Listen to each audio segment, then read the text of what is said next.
I think it was actually you that told me, like, whenever we get a budget, we actually can have the means to shoot on film. We're doing this on film. Your ear is right next to it and it's on your shoulder and you're starting to hear the roll.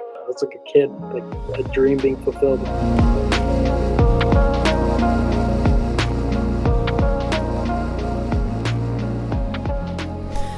So I figured it would be easier to, rather than have me just tell the whole story, to actually get in touch with my brother Alex, collaborator, director of photography for Lone Mountain. So Alex, as I kind of mentioned earlier, this video in particular is mostly about this test shoot that we did in Los Angeles and how, why and how and the way it kind of went out. Our first time shooting on film, right? So when I even gonna go through telling the audience what were kind of your goals when we were approaching this and why you felt like it was absolutely essential to shoot this thing before we actually got on set. Yeah, so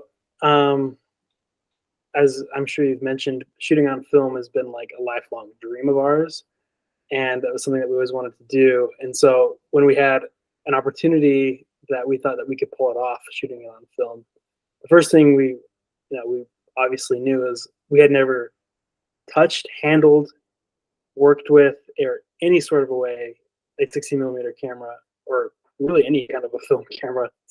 I had shot 35mm stills and developed it myself, and that was a good experience. But motion picture film is a whole different beast because you load it differently than 35 stills. You shoot in a different kind of a way, and it's completely different than shooting digitally. So I think we realized if we're going to be putting all this money, which for us was pretty substantial of an investment for us to shoot this thing on film, we needed to put ourselves in the best possible situation to pull it off. And so we didn't want day one to be on this set with these people that we're going to be working with, for us to be loading it for the first time, to be testing it for the first time, not knowing if something's going wrong or whatever. So it was pretty important to get our hands on some 16mm film and to test it. And it was more than just like anything would have been good. Like we could have shot this on a Bolex, we could have shot this on a Krasnogorsk K3, and that would have been beneficial to just have that experience. But it was even more so when we were going to be shooting this on SR2. We knew that we wanted to shoot it on that camera. We knew where we could get our hands on one, so we had to go there, rent it out, and shoot some film. And as I'm sure we'll mention, that the closest place we found that was Los Angeles, which is not close at all. Right.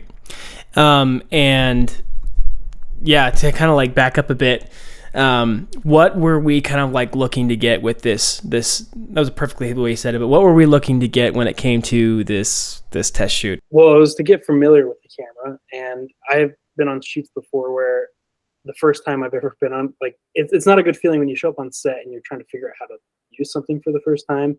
So it was, of course, to get familiar with how to turn it on, how to make sure the battery's working, how to test that the roll's going through.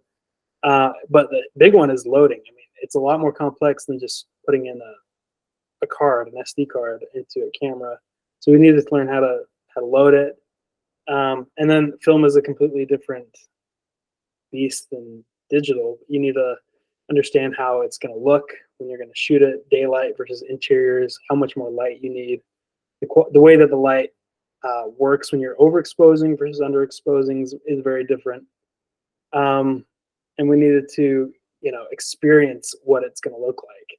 It's like, of course, our light meter is going to tell us if we shoot 2 stops over, in theory that should work, but we had never actually done that. So it was important for us to test that, say, okay, here's how we're going to light this test shot. We're going to go 2 stops over. We're going to do 2 stops under. We're just going to see how, when you go under over, that's going to do. And that proved to be like the most valuable thing we probably could have done for myself when we were shooting this, because we didn't have that. I would have been so much more unconfident when I was okay, we're 2 stops over here, we're 2 stops under here. But at least I had a vague idea from my own work that I was able to put in of how that's going to look. Because I could always go, there's a lot of resources out there on YouTube, Vimeo, of other people who have shown their results, which of course we're very grateful for anything we could get our hands on. But it's totally different when it's you, when you're the one putting the light together, and you're the one seeing the actual result that was from your own efforts. So that was all really important for us to see. So my brother Alex and I have done a lot of filmmaking together. We've done probably, I don't know, a handful of short films, lots of commercial projects, but you are the other flip of this coin, where you've been the one that says, like, I think it was actually you that told me, like, whenever we get a budget, we actually can have the means to shoot on film, we're doing this on film. And I mean, so maybe you could share, for you, a bit about why you've always been kind of so passionate about wanting to shoot on film. Yeah, I think it's like that idea of movie magic, and it kind of always goes back to that. You always see the old cameras with the magazines, and and then I guess when I got more into it, I was like a average Nolan fanboy that wanted to follow his every move and what he did, and then he started to really push this film, and we kind of grew up, or we kind of entered the filmmaking industry when it was this digital era taking over everything, and the world thought that film was obsolete. And so I think that probably just inspired both of us about this intrigue of what is this format that people are neglecting, and why are they neglecting it, and for what reasons. And it was always based off of usability, like how the ease of use, the process was simpler with digital, that they were going in that direction rather than the quality.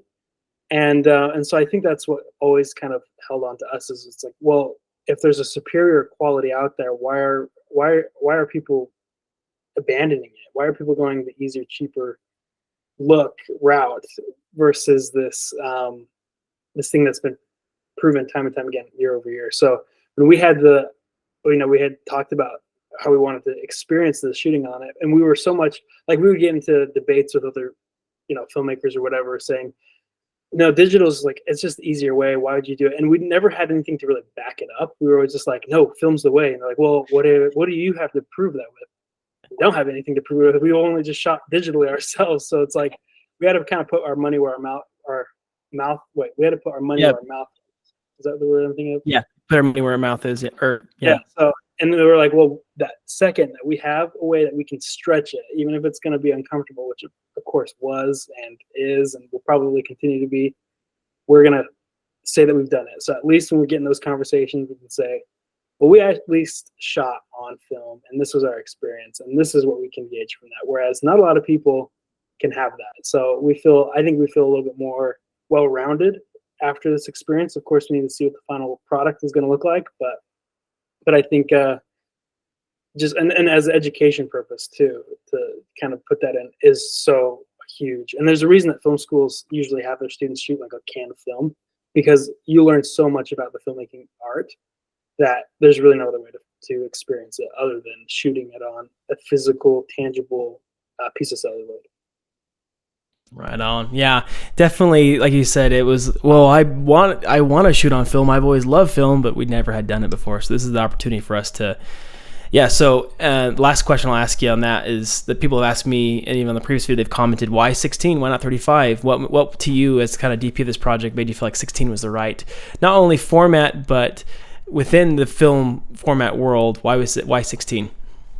Yeah, I was actually interested how often we were asked that question, because I thought it always kind of made sense, 16, because it's less expensive and easier to use. And at the end of the day, I think that was kind of my reasonings. I know that there was like story reasonings too, and the quality of the image of 16, the grain structure, all that. I would say more pronounced. Like 35 can be mistaken for digital because it's just a really clean image, whereas 16 is pretty. You can kind of tell this is shot on film, which I think we were after. We wanted to like push that kind of grittiness of 16, and we wanted it to be very obvious. Like, hey, everyone, we're shooting this on film, just so you know. Whether you're a filmmaker or not, you can tell that this image is a little bit different than your average film. But also, the ease of use was a big part of it. Like 16 millimeter film is a lot smaller than 35, so it's easier to kind of handle. It's a lot, you have shorter rolls and you can get more runtime. So rather than 800-foot rolls, you can have a 400-foot roll. And I mean, you can shoot two perf too, which was some of the ideas. Like, why don't you shoot two perf 35, and then you can, save your cost on how much film you need. But I think all those kind of things that I I mentioned the look, the quality, the price, of course, and then the accessibility was just simpler for us to shoot on 16. Exactly. And then, as I mentioned in the previous video, this was definitely something that, what, for those out on the outside looking in at two kids who had wanted to take money from a grant, money from private investors, and our own to throw out a kind of a passion project or a passion idea, it was kind of like it was kind of an insanity thing, right? It was kind of like, wow, this is gonna end horribly. It's quite the learning curve. So in the end, this test we were doing was really to mitigate all of our risk, right? And to be kind of that first opportunity for our dummy test. Because whenever you first try something out, there's always something's going to go wrong. There's going to be a jam. There's going to be, the battery won't fit on properly or whatever it is. You find out something that doesn't work about the kit. So as you said, Alex, it was both in terms of seeing how film works, to see how we actually can expose for it, understand the process of film, as well as the actual experience of any we can get for the SR2. Yeah. Anything else you want to add to that? I guess I could ask you quickly, why the SR2? There's a lot of, like you mentioned, the Bolex. I say it in the video I recorded yesterday. I mentioned how we didn't want to do Bolex or Krasnogorsk 3 or whatever. That's what everyone uses, is the Bolex. Why not that? It would have been significantly more cheap to do it that way. But why the SR2? Well, I think, there's a lot of reasons, but one of them, as far as like, it was sort of that fulfilling the dream, which is maybe a selfish reason, but it's totally, I think, reasonable. I wanted to be on set with an epic looking camera. I wanted to be on set and people look and they say, okay, these guys mean business. And the SR2 is it's pretty small compared to like other cameras from Panavision or whatever, but it is pretty, like, it stands out and you notice it. Everyone notices it, and you feel like a force field when you're walking around it, and it's on set, it's on the camera. And that was a part of it, is we wanted that full experience of like our dream being fulfilled. And how real is that? It's a lot different than if you have a camera that looks like it was designed in 1926 and takes 100-foot spools, and everyone's like, okay, you're just a little hobbyist. We wanted to like come across as legit. But also, there's like other things. It's a Super 16, and I know you can find Bolexes and K3s that are converted to Super 16, but it's like Super 16 right out of the gate. It was such a good. We rented it from a guy, Chris Saul, such a cool guy. He took such good care of that thing. It was in like pristine new condition. And then also like the ease of use with the SR2. I've always loved the Aton XTR Prod camera, but it's a significantly, you need to be like an expert on that camera. Loading it is a lot more complex. SR2 is like the simplest camera to load. It's so simple how it operates and it runs, and we could take 400-foot rolls, so we didn't have to change out as much. And that is a lot. When you're shooting a short film in 4 days and you're trying to get a lot done, the last thing you want to do is be fiddling with loading and unloading, which we'll talk about, how you don't want to get into that issue. So the least you can change out a magazine, the better. And so we had longer takes. Oh, and the other thing I didn't mention is battery powered. These Bolex cameras are wind. You have 30 seconds, so you can't do longer takes. You have to be more calculated in how you're going to shoot things. So all those made sense for us to shoot on this SR2. And it's an amazing camera, and crystal sync is another thing that you should definitely, having a crystal sync motor allows you to sync up with audio. We're doing dialogue. We're going to have, scenes like in any other digital camera. You don't even think about motors that wouldn't have, non-syncable audio, right? So we would have a harder time in post trying to sync up, and that'd be a nightmare having to do that with audio drift, right? And so, there's a number of things that made sense, and we found one in the area that was kind of in the right price range, and that's what kind of made us decide to pull the trigger, reach out to him. And maybe we could talk about how hard it kind of was to find someone that would allow us to even shoot on this thing. You can talk about, you were the one that reaching out to people and saying, hey, we're doing this project. You're kind of over the camera as the DP in the project, right? But what was that like, finding this camera with Chris? Yeah, so like, and that whole idea of, wow, you had to go all the way to LA to find a film camera. And it's like, yeah, we actually did. There wasn't really other options. And I had looked a lot. I looked at rental houses. I looked at other places. I was all over ShareGrid in all these certain areas, and there just was like nothing. And then I'd reach out once I'd find them. I'd reach out like, hey, we're looking to shoot a test shoot for these kind of days, and then we're looking to shoot a short film with your camera if you're cool with it in Montana. And then a lot of the people that came back, they said, well, I don't know if I'd be very comfortable, and rightfully so. I totally get it for them. I don't know if I'd be comfortable having you be a first time with my precious camera, my precious SR2 or SR3, and for you to take it into the woods of Montana, far away from me. I have no idea what you're doing. You can mess something up. You've never really shot on 16 millimeter film before. And then like we found a couple that, yeah, we could ship it to you. And then shipping was like absurdly expensive and way out of the budget. And it's like, it's a lot cheaper for us to fly, pick it up, come back, fly back. So it was a challenge. I mean, it was like ridiculous how big of a challenge it was to just get a camera to the place we needed it to be. But we made it happen. And that was kind of the story of the whole film.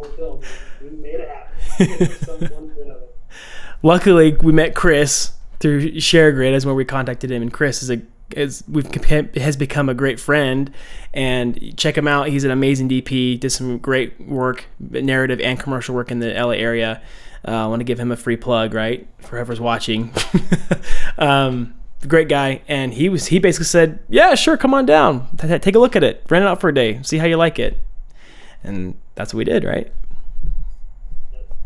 Right on. Okay, so let's just like move a bit into what happened, right? So essentially getting there was only half the battle, it turns out. So we were planning on, well, I'll even have you, Alex, you can even just tell us kind of, here's the schedule. You can kind of run us through, what were we hoping to get and how we planned out our day, and then maybe mention like, it was a one-day thing we wanted to get for budget. Yeah, so I mean, like, time is money, money is time, and so we were trying to do this like as frugal as possible, but still trying to make sure we cover all of our bases. And to us, it's pretty simple. We're a quick flight away from LA. Get to LA, get our rental car, drive, pick up the camera, drive, pick up our film, pick up some lights and other pieces of equipment that we needed, and then let's just go to our Airbnb. Let's shoot tests until the sunlight is gone, and roll out a film. And that was like, then you go to sleep, you wake up, drop off the things, get to the airport, fly home. Simple as that. It should be a pretty simple structure, but it was not. No, it was not. It actually ended up being quite different. And so some things we did not consider in this, obviously, was here's kind of like how our actual schedule went. As I mentioned, we were hoping to get all that in one day. And those of you who are actually in Los Angeles, and when we kind of mentioned, from LAX to back to our, back to on the road with the rental car, we budgeted in about an hour and a half maybe to that schedule. And you might be saying, oh no, it takes way more than that. What happened, Alex, from the get-go? Well, we were going to be bright and early to catch our flight, and it was at like 11 or something like that, or 10. And so we needed to leave Idaho Falls at like 5, and I was like totally zonked out. Is this what we were talking about at the start of it? I was like sleeping through the alarm. Tanner's like banging on my door, trying to wake me up. He's like trying to call me, not getting any answer. And then my wife woke me up. She's like, oh my gosh, it's like you're supposed to have left like 15 minutes ago. So I like threw my stuff together. I was luckily packed the night before, so I just had to grab my stuff. We went on our way, drove down to the airport. We got to the airport. We didn't struggle with time, right? No, we were fine. We were fine when we got there. Yeah, essentially we were pushing it though. We ended up having to, we are calculating very carefully, like, okay, how long until we have to get through? And we knew it was gate B, for those who know Salt Lake City, and a B gate is like a mile away from where we were going to be trying to find our gate. And so we're like, we gotta hoof it, right? Yeah, so we're like booking it through the airport. We get to the airport, get on the plane. There's no delays. I believe not, right? Yeah. No delays. We had to like chase our little tram. Like we like missed it barely, so we like ran a block or so away to catch to the next stop, and luckily we caught it, or else we would have been like 15 minutes behind, so that luckily got us there. So we got there. I got on the plane. Plane took off. It was a nice, easy flight. I watched Elvis on the way there. I was excited for this new experience coming into LA. And then we landed in LA, and then we were trying to look for a rental car. And yeah, it's like, oh, you got to go to this place. So we're like waiting, and we can't really figure out what bus is what. So we have to go ask someone and say, oh, get on this bus. We get on a bus that we think says that. At least I thought it did. we're sitting on, and then I think it was E10, and you're like, I think we're on the wrong bus. I guess it's pulling out. It's like, I think I heard them say, no, this is going to this place, but we don't need to go to that place. We need to go to a different place. And then Yeah. What kept bothering me, which was so tough, was like it was the economy lot bus, and then there was like the M line. We're supposed to ride the M line, and I was like, they're both pink, and as I just completely screwed myself over, and we got on the wrong bus. We went all the way to the economy lot, and sure enough, it wasn't there because I had the most budget friendly rental cars. Or it was called economy, wasn't it? Because yeah, because there's no, budget. I think it was budget. I think it was, but no, because budget is a bigger brand, isn't it? Because I think that was where our confusion was because we didn't really know what we were like looking for, but we were going. There's the economy parking lot, and then there's the economy rentals, and so we were looking to get on a shuttle that took us somewhere else that would take us to the economy car rental, and that's where we were like, oh, economy, that says economy, that thing, but it was the economy parking lot, and so we got onto where you drop your car off to go to the airport. We had to get on another shuttle, took us all the way around. We burned like a solid 45 minutes doing that. And then we had to get on another shuttle that took us to some drop off. Then we got on like a van, and then we got on another. It was just all over the place. The instructions from not Enterprise, from Expedia were very cryptic, and then you're gonna come on this little shuttle. You're gonna go off in this little empty parking lot. There'll be 3 vans there. Go to the black van. The black van, there'll be 2 people who you tell them you want to go to budget or not economy. Sorry, I keep saying budget. It's not budget. It's economy. You're going to want to go to economy, and then you hop onto the economy lot, and then you drive down, and then they take us back to this back alleyway of a lot. Again, we're like, what on earth is going on here? And then we pull in this little, luckily there are cars there. I'm like, okay, we're not getting scammed, or there's some kind of they're not going to whack us in the back of this van. But we get out, walk through the back door, and it's this dinky little place. And I mean, you can even continue from here. It didn't look like it would take that long, right? Well, it was a decent sized line, but I'm like, how long should it take to get a car? And it didn't take crazy long, but it did take a while. I mean, we were sitting in line for a good chunk of time, and then they're like, hey, and we've upgraded you to a full size car. Like, okay, cool, sweet, that sounds good with that. That sounds good with me. So we wait, and then they pull around the car, and the guy gets out, he's like, here it is. Wait a minute, that's a sedan. We get that's not gonna work because we're picking up 2 600Ds, picking up a bunch of light stands. We're picking up a Dana Dolly frame, 6x. I'm like, a sedan's not gonna work. We need a full size SUV car. Yeah, this car. It was nice. It was nice. And when he said, "Oh, it's a full," I said, "We need an SUV. Is it a full size SUV?" Yeah, it's a full size. And he was thinking, I was thinking full size for rental cars is oh, it's a full coupe or whatever, or a full sedan. And so we just had complete miscommunication. And don't forget, we were there for probably 2 hours at this point, right? Waiting in line, just waiting forever for to get to the line and to get to the edge. And then I think what happened was they gave away our car. We didn't have a car there. They were just trying to fill in for us. We needed an SUV. Usually people don't need a specific car. In our case, we did, because it was we are picking up gear, and they were all around with that. You remember how my face was when it happened? I mean, I felt my heart dropped when I saw that little car come around. Yeah, I think Taylor's oh no. Just the guy's here's your car. They had to go back in and fill out more paperwork to get us an SUV. But we got an SUV and we got on the road, but it was only 3 p.m. or 4 p.m. by that point. Or I think it was 3, but it was a lot later than we were hoping to be filming at that point. We had just finally got our rental car. So yeah, a lot of lessons learned. Another thing too is that we thought on ShareGrid, Chris, his thing talks about how he's in Burbank. So we thought it would be a 30-minute drive around town, but no, it turns out, where is he, Alex? In Thousand Oaks. Which is an hour and 20 minutes away, on a clear day from where we were. So a lot of miscalculations from us, and it's definitely on us, of course. I mean, a lot of this. So, but yeah, we had to go all the way out from the airport, which is crazy. I mean, it was 3 p.m. and it was pretty packed.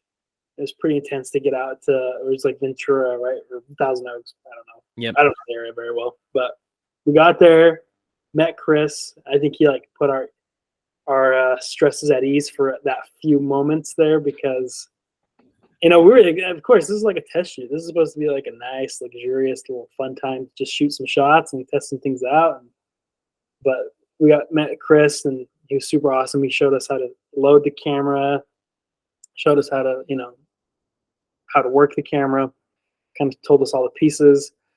Um, and then we had to go all the way to Burbank, which is another far drive to go to what's it called? Pro 8 Pro 8 millimeter. millimeter. Yeah, we used Pro 8 millimeter to go buy our film, and they have a shop that you can walk in there, and it was just really exciting for us because we're in from Idaho, and there's nothing like that anywhere near us. Like really, the closest, well, really nowhere like that in the world. So it was just crazy to see a building that like about film and walking in there, and it's a shop, and you can buy it. Like you can just walk in and order it, and they can hand it to you. So that was really really exciting. And then we got the film finally, got our order, and then we like had it. Last thing was we just had to go pick up some gear. We picked up the gear that we were renting out, and then got to our Airbnb. Thankfully, we didn't have any major issues with that. I mean, we should mention also, this is during the time in August, late August, when there was an oncoming hurricane, so everyone was a little uneasy during that time anyway. And so we're like, Murphy's Law, if something's going to go wrong, we're going to get stuck in a hurricane and our flight's going to get delayed for like a week or whatever. We'll be stuck here. Luckily, that didn't happen. That wasn't the worst of our troubles during that. But yeah, Airbnb was great. A little smaller than we maybe thought, but had an area outside, which we were planning, hoping to have a spot where we can have exterior and then interior, obviously. But yeah, so let's walk through like I kind of glazed over the part about what it must have been like your first time, prepping your first roll, loading it. I mean, was it kind of scary, or or he'd seen enough videos to where it was like, oh, I got this thing in the bag?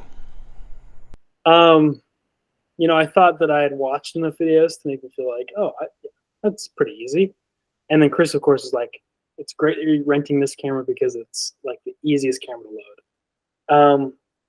But it was super. I mean, it's really nerve wracking when you're holding something that if you screw up, like we only bought 2 rolls, and of course we could have gone and bought more rolls, but you don't want to do that. So I was pretty nervous. We got a changing tent, and we got daylight spools, but I wanted the experience to have it in a dark room, like not to see what I'm doing and to see if I can figure it out. But I think when you're loading it, it is pretty straightforward and pretty simple. So I wasn't really too intimidated about it. It's really putting it on the spool, and then feeding it through, and then closing it up, and then everything else can be done in the daylight. So I wasn't too nervous, but I mean, it is pretty intense that first time when you open it up and you unwind the film and you take off the tape, and now it's loose. But it wasn't too bad. And we watched videos multiple times, and we were following the video while I was like with my hands in the dark changing bag, and Tanner's kind of like watching the video and going back every few seconds to make sure we're like not missing a step. But it was pretty good. Yeah. I was moral support. Like I said, I'm talking like I'm the guy doing the actual loading and changing, and no, it's Alex. He's the one that's doing all this, and I'm just kind of for moral support, or holding the camera, or holding the phone, like, hey, this is, and he's like, rewind it again, So that was the gist of my job, or I kind of left it all with you on this, and so we get to it. Obviously, we had pushed our day back so far, and we were missing some essential pieces, which we'll talk about some of our regrets of this shoot, what we could have done better, like a tripod and finishing the Denali and whatnot. But we essentially had like 15 minutes of golden hour before the sun was gone, which we were really looking to get, broad daylight, minimal lighting, and just to test some of that. But we really had to just kind of book it. So, run us through what it was like from loading to when we finally got out there, and we just like the first time we started rolling, what that was kind of like for your experience. Yeah, that was really too bad because we were there. I mean, this short film that we're shooting is an entirely exterior daylight film, pretty much, like very little interiors. So it's pretty important to experience what it's like exterior daylight, but we kind of missed that, which was like a big bummer. But yeah, like getting it all set up and rigged up and putting the lens on, it was like this surreal feeling. You kind of feel like a high from it, and you're just like kind of in this daze. and you're hoping that it's going to work, and you like set the camera on my shoulder. We're outside, the sun is like going really really fast, and we're just like, all right, let's like get something. And then Chris lent us his light meter, which was total clutch because we thought we would just monitor off of like our digital camera. Turns out we forgot to bring a lens, which is not always great. So we got to, there's no way to use that. So we attached. We got his light meter. I took a couple readings. I'm like, okay, here's the aperture. We're gonna set it right here. Let's roll. Tanner stood right in front. We like flipped it on, and it was like uh, a euphoric experience. Like I don't even know how to explain. It was like something unlike anything else I'd ever experienced before. And we were doing quick takes, like we wanted to test as much as we could, and we only had like 5 minutes worth of film. We like turn it on, and you see the flicker, and you hear your ears right next to it, and it's on your shoulder, and you start to hear the roll, and it feeding through, and it was just I was like a kid, like a dream being fulfilled, and it was like a greater experience than I ever thought it would be. Then you stop, and you're just like you come out of it, and you're like trying to catch your breath, and it was yeah, it was exciting, and you can't like play back what you just shot, so you can't really see what you just did, but just like wow, like we just captured a moment in history, like a moment in time that is forever stuck in that frame.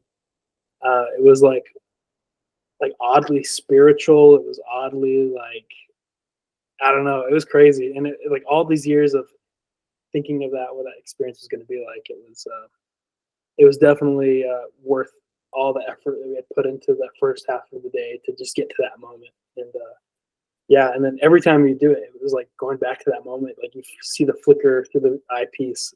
It was pretty crazy. Perfect. Sweet. So let's skip ahead. I have a bit about my experience I had in the previous I recorded, what it felt like, and I mentioned how with the 5 minutes of runtime, it definitely put in our minds early to whatever we decided putting in front of the camera. We really thought about it. It was very precious with those seconds on film, and that really just changes your whole idea. It felt like you're doing things from scratch again. So, and my quote I had from this, I put in here is whatever we decide to put on this frame, it better be good, and that's kind of throughout the whole film and everything as well. Now let's talk about the bad part, the worst of everything. Yeah, So you we hope that's the bad part with this. It's like, what? You shot it. That should be the end of the story, right? end the end. We're done, right? And my camera just shut off here, so I'll just kind of let you roll with this. But essentially, why don't you walk through? And we have it on film too. Like maybe we'll have that tell like the clip I recorded in an apartment or whatever. But um, let's see. Maybe we can. I don't know. Do you want to talk about what happened briefly, and then we can go into what we learned from it, and that's more important. Yeah, I can be brief about it. So Go ahead.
Now we have 100 feet of film that is in a rat's nest in this changing bag, and I had no idea what to do.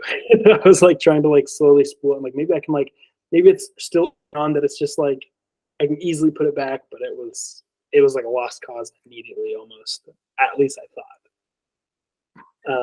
Yeah, So you basically tell me you're like, Tanner. yeah. Like, You're- Tanner, Tanner. I was like trying to call for him for like 10 minutes. It was like, and it's also like 3 in the morning at this point. We're like 2 in the morning. It's like super late because we were like way behind. And he like comes in. I'm like, the film. Like, yeah, I probably looked pretty like I pretty like, frazzled. walk in there and you're like, you look at me, you're just like, your arms are in the thing. You're like, it comes on me. I'm like, what? And I kind of knew what that meant, but like now I really know what that means. Like the worst thing you could ever hear if you're trying to load and unload film. And you're like, yeah, it's a mess. You're just it's like, I was like, what are we gonna do? But we had a brilliant So idea, and that was let's try to fix this. Like we're not going to let this 100 feet that we just shot. Like this information is very valuable to us, so we need to try to find a way to not just let this go to waste. So we took it in. It's dark outside. We shut off all the lights in this Airbnb that we're in. We go into this bathroom that has just a tiny little window. We go in there, and then I took my hands out, I unzip the bag, and I pull out this massive knot of film. And me and Tanner in this complete darkness, we can't see a thing. We start to just feel our way into trying to untangle this mess. And it didn't seem like it was going to be possible because it was just such a big, 100 feet. You think of it like, when you think of it in film terms, it's not a lot, but when you think of it in like in actual terms, that is a whole lot of, and it's like a little scotch tape, it's like this tiny little thing that just so easily runs around, and it's a lot to try to do. But we were in there for, how long were we in there for? Like an hour and a half? I think it was about 2 hours. Yeah, I was close to 2 hours even. We were there. I think we Almost. started like before 2. I think we were around 1-ish in the morning, whatever this happened. And then we got out like almost 3, you Yeah. know? But yeah, I mean, it was such I think I was the one positive talking at first. I'm like, first off, I found the other end, which I thought was like finding a needle in the haystack, So at least you were starting, because you maintained your part of the role, right? When you're trying to hand spool it. So you had that at least, I don't know, 5 feet or so, whatever you had, 10 feet, maybe not even that much.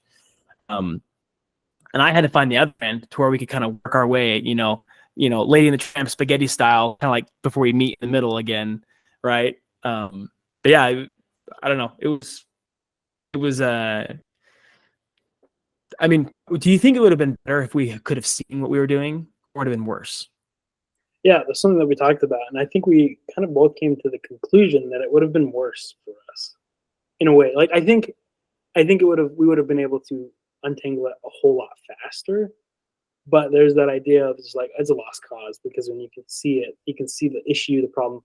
To us, it was like maybe we're like just 3 little like turns away from it all just untangling, and we can just like have it. So we like never gave up on it. We continued to just like work at it.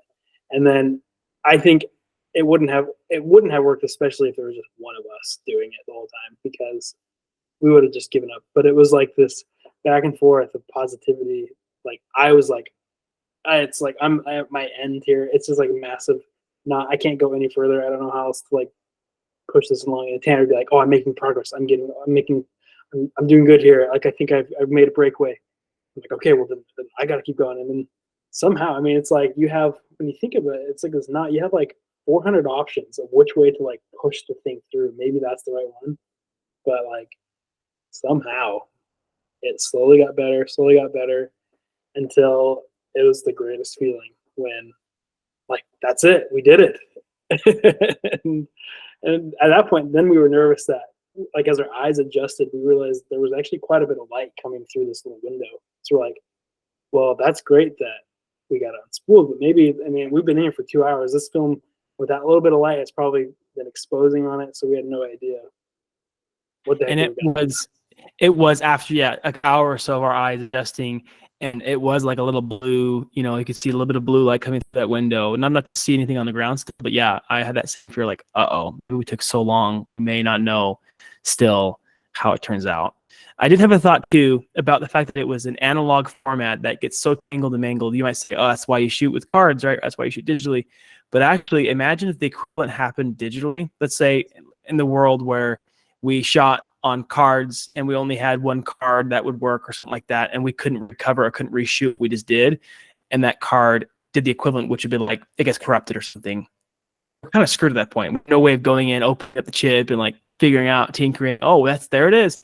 Whereas in an analog format, we're literally able to like physically move it out and like untangle it and like wrap it up and beat it up quite a bit on the floor and whatnot and like wrap it up like it's a bunch of ribbon or something. And again, totally different. Yeah, but that's kind of the nice thing about analog, right? Is you can problem solve with it, you can troubleshoot it and try to figure out how to salvage it.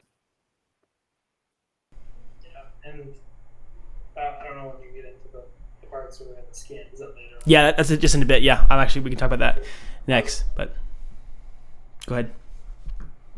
No, I was just gonna say. Okay. I'll mention it. Sure. Let's talk about the life lesson we learned in this and like how it became kind of a mantra for us. Like we can do this thing. We felt empowered after this experience. Yeah, it's kind of that idea of like overcoming, and we just like said like, you know what, we've made it everything work so far, and we kind of came up with a saying that was, if we can unspool 100 feet of film, or if we can untangle 100 feet of film, we can do anything. We can get this to work out. And that was kind of in complete darkness. In complete darkness, yeah. If we can untangle 100 feet of film in complete darkness, we can do anything. So, and because it felt like an uphill battle that you could not beat. And I know maybe that sounds dramatic, but it's like it feels so in despair in that moment. But like, wow, we overcame it. We did it. It took a couple hours. It took a lot of work and hard try, and it took two of us to figure it out. But we can get that. We can figure anything else out in this project. So that was kind of our mantra from that moment on. Yes, and it was very relieving where we can go to bed and knowing that we at least did our very best. We don't know if it was going to be exposed. We didn't know if it was going to be scratched up so bad it would be unrecognizable because we had never used film before. We don't know how durable it might be. We were going to have to just send it to the lab and hope that we could get something salvageable from it and all that work we did. So let's talk about that then. So a few weeks later happened. We get the scans back finally. Take us from the top when we first got this and our experience of watching it together. Well, I had the biggest fear of my life when we got the scans. So here's your scans. Got it from Pro 8mm, and we'd been waiting for a couple weeks and it's kind of like on a pins and needles. And when I opened up like the Dropbox file, first thing I see is just pure white. So like, oh no, like this, I think that it was overexposed, or it was exposing while we were in the light in that bathroom. But I waited to watch it until we were together, me and Tanner, and we were in my living room. We hooked up the computer to my TV, and we like put it full screen, and we just like downloaded it and played it. And then you see, it's that you can see it on the video that we have. That moment when it comes in, and you see Tanner standing right there outside in this, this like street on Burbank, California. It brought back that exact same feeling I had that I mentioned before when I started rolling and that flicker started coming through, and it was like this, transforming experience. It like brought all those feelings back, and it's like, oh, that's that moment that I captured, and there it is again.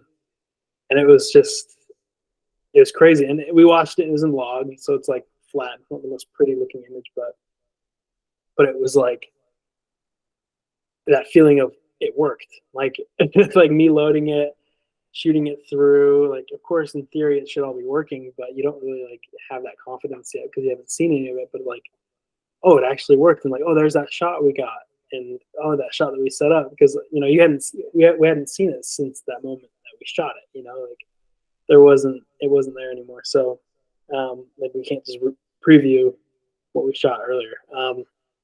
And it was the moment of truth, and it was like a success. And then the other roll, the one that unspooled, was the second roll that we shot, and we had watched the first roll, and like our fingers are crossed, and it started playing, and it was there. I'm like, oh my gosh, it's like working, it's working.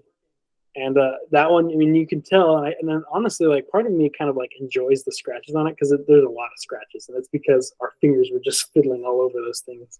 But it's like it like shows that grit and that work we put towards it. And it was a pretty special experience.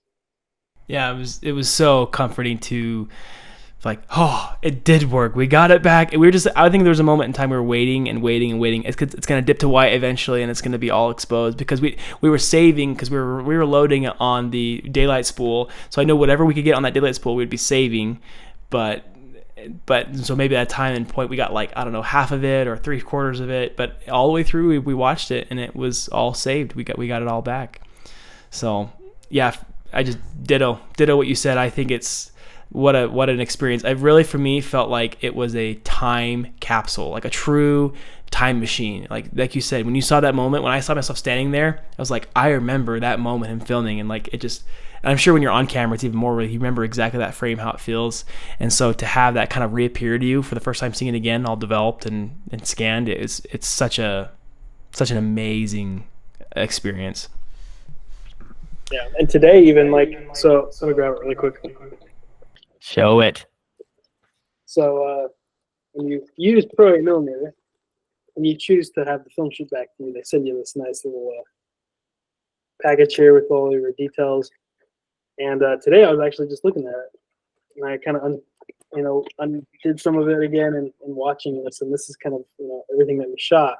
This is that exact film that we shot that day of, and it's kind of crazy. And I'm probably gonna make a mess doing this, but all this for a minute.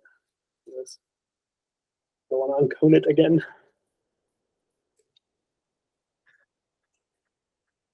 But you probably can't really see it too well. I'm gonna get the light through it. Oh, that doesn't work. I can see a little bit. You see a little bit. But if you run through, I mean, those are those frames that we got, and you run it through at 24 frames every second. It gives this illusion of motion, and those are those first shots that we got, and it's pretty crazy to like be able to hold it and have it and look at it, and like today we got one of those like mobile film developing apps, like Filmbox, I think is what it's called, that like just inverts your phone and it shows you it, and it's like, wow, like we got up close enough, like, wow, there's Tanner, there's like you can see the trees and the green, and it's like it's a real image that's on this thing. So it's pretty it's a wild experience. That I mean, this is a technology that's been around for a long time, and it's been proven time and time again to last the ends of time, and it's just cool to be able to have it now. Like I can have it, and it's just sitting on my shelf, and can look at it. And if I want to, I can unspool it all and look at it all. I don't want to because of my experience in the past, but it's pretty cool. Yeah, super cool. I'm glad you pulled that out. I forgot to ask you to get that because I wanted to show that, and yeah, pretty amazing. So the big question, Alex, and people always ask us, and the question I'm going to continue to ask in these videos as I make about creating Lone Mountain and shooting on 16 and all that, essentially from the whole experience we did, from spending all the time and this headache and the stress and the, was it all worth it? Was it worth? Did this give us enough confidence? Did it give you enough confidence as the DP of this project to say, yes, we're going to move forward as the main decider of that? We're going to shoot this on film, and we're gonna go for it.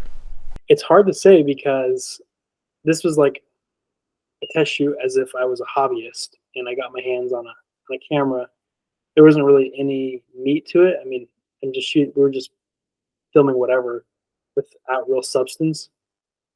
So I could answer as a hobbyist who just likes to play around and shoot a camera, absolutely, because it was like so fun of an experience. But the question is it the right thing to do for when there's a lot on the line, when people's money's on the line? Like that's a different story. If I burn through a film, like a roll of film myself, okay, I'm out a few $100.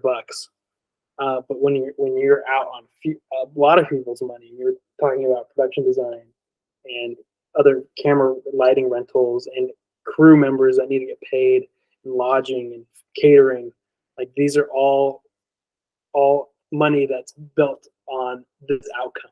So was it worth it? In my eyes, absolutely, because it was like one of the greatest experiences shooting on something that I've ever gone through. Like I just, got the new iPhone 15 Pro Max, and I shot ProRes log last night on a walk, and it was exciting, but I wasn't like through the roof, like stoked, like this was a new experience. That was a new experience I'd never experienced before.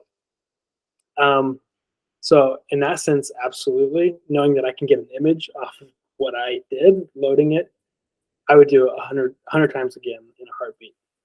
Now, if someone else's money is on the line, we're gonna have to wait and see with this film project because we don't know what our outcome is yet. I don't know if that's the answer you wanted, but I think it's a very honest answer because we not until we see the final dailies back can we truly say that for this project we're looking to do. So I mean, I guess it's the moment we looked at each other, right? Remember after we saw the scans, we got it back, and we just leaving the log. I turned to you and I said, 100% this is what we did, the right decision. This is the right format we need to have this on, right? Like just from seeing the test and seeing like how it turned out and the experience of what we finally got to see it, the dailies, I was like, for me, it was 100%. This is what I want to do. This is the right format. I don't know if you had a similar experience, but when you saw that final result of our test shoot and on the exposure and how it was looking and the character and the quality of it and the grain and like it was, for me, I was over the moon excited about. Imagine how it's gonna look on a film with costumes and the location and an actor. Like I just got that much more excited about it all. yes, absolutely. And I would say it was the same feeling. Like in that moment, there's a rush that goes over you. You're like, oh, this is the only way that anyone should ever be doing this, which maybe isn't true, but like, it brings this energy that is unmatched. Absolutely. So it was pretty thrilling of an experience, and it just made us psyched to like, wow, like what's this going to be like when we have, we get like a cool dolly move going with this camera. Like what will that be like? It was pretty exciting for the opportunities that we could kind of see coming forward with this film. Right. And the last question I'll ask as far as the things we could have, like the things we did great, obviously we talked about those, but like what are some things we missed on with this test shoot, things that we wish we could do over again? The time of day, not having a dolly, not having, a monitor so we could plug into the video tap. There were a lot of things we kind of missed out on, I think, with this. In your mind, what were some of the things that we should have done or could have done better? Well, there's a ton, obviously, when you look at all this, but yeah, I mean, like for what we were trying to do, something that's pretty important is to have a monitoring solution when you're on a film set, because if you want someone to pull focus, it's good to have another monitor to see. It's good for the director to see what we're going to have. And we actually we were able to test it. That was a big miss for us because we just couldn't get to work. We didn't have like the right cables, and by that time it was so late in the day that we couldn't find anywhere that had like a proper SDI cable to go buy. So we were just like out of a monitor solution to make sure and test that it works. Like we had been told it worked, but we were like, well, we're here, we have the monitor, we just don't have the cable for it. So like that was a hard thing that we didn't get to test. I think we were too optimistic in this endeavor. Like we were, oh yeah, we'll get down there, we'll get the camera, we'll shoot stuff, it'll be great. And then there was a lot of things that just like flew over our head. Like, oh, didn't realize how long it'd take to get a car rental. I didn't realize how long it'd take to get from point A to point B in Southern California. And so we lost a lot of time that we could have spent testing a lot more and trying a lot more things and testing the daylight and see how we were, it would have been so valuable if we had time to go out to like a forested area, or at least where there's tree cover, to see what that was going to look like. Because, well, I won't get into that because then I'll get into when we actually were filming. But we didn't get to test a lot of real life scenarios that we were going to be in because of time, and that was a big missed opportunity. Like not being able to shoot daylight. We have golden hour. We never got like noonday, high noon looking shots to test how that was going to look. So we don't know what our high noon is going to actually look like because we never got to test that. So we tried to like emulate it with sunlight, like brightening it up and overexposing. So it's like I guess we have an idea of what it's going to look like, but we don't have any proof of, oh, when we expose like this is the outcome on this exact camera. It wasn't a true test. Like if we were doing a real prep test shoot with the kit and the stock we're using, we would have had a lot more to figure out, like you said, locations or similar actors or costumes, other things to see how it looks truly on camera. And for us, it was just really like a first time 101 lesson, like out of the box. How are we going to make this work? Will it work? So maybe we could have had more time to be like, let's actually do a true pre-production, test shoot. What are you excited for? What do you feel like you're still not quite sure due to our test shoot? What we're hoping to feel like after we're done with the test shoot. I'll start with things I'm nervous about. I'm nervous about, like, it's just from our experience. I mean, we're used to shooting on A7Ss, and we're used to shooting on like the biggest cameras, Ursa Mini, and that's not very big when it comes to like filmmaking cameras. And so I guess like having something that big on set and being able to get it where you want to be, having a wilderness that we're in is kind of stressful. Being in these valleys and having hills and tree cover and branches all over the place, and things like branches that could poke the lens and mess things up, and getting leaves or debris stuck in the magazine or through the gate are all kind of like stresses to be worried about. But things I'm excited about, and the biggest one is just loading, unloading the film, making sure those cans are light tight because nothing's going to get in. Because you could shoot 16 hours for one day, that can just falls out of your hands, opens up, and boom, all your film is ruined. That you just shot. So like that's super stressful. And then also just like, are we going to have enough light? Are we going to have too much light? We're going to have enough crew members to kind of shape the light how we're going to want it. It's all really, really nerve wracking. Things I'm excited about though is just the experience of what it's going to be like. I think everyone's going to be on their A game. Everyone's going to realize this is a take, and we don't get many of these, so we got to make sure it's good. Like we can't just roll forever. So I think the mindset that everyone's going to be in is going to be really exciting. Right on. Okay. Well, I think it's everything that I kind of wanted your side on. So if you felt good about that, I think it explains perfectly. So we'll see how it goes. When we shoot this thing, when we get back at the end of all this, we're going to have to have that same experience, hopefully, when we get back to the dailies, and we're like, have that same experience of like, wow, it's amazing. I'm hoping, right? Yeah, we're hoping. We are hoping. And sometimes I like lose sleep when I think about it. What if something happened, I just had a moment of panic when you were talking one of these times. I'm like, what happens if it's all white? And like, what are the roles something happened to it? I had this horrible gut feeling. So I'm just praying that won't happen to us. So should be good. But anyway, hey, Alex, thanks. I'll probably do more of these, I think, as we get more and more down the path of like the film and everything else. But this is fun. Well, thanks for jumping on. Thanks for having me and giving my side of the story. All righty. Talk to you later.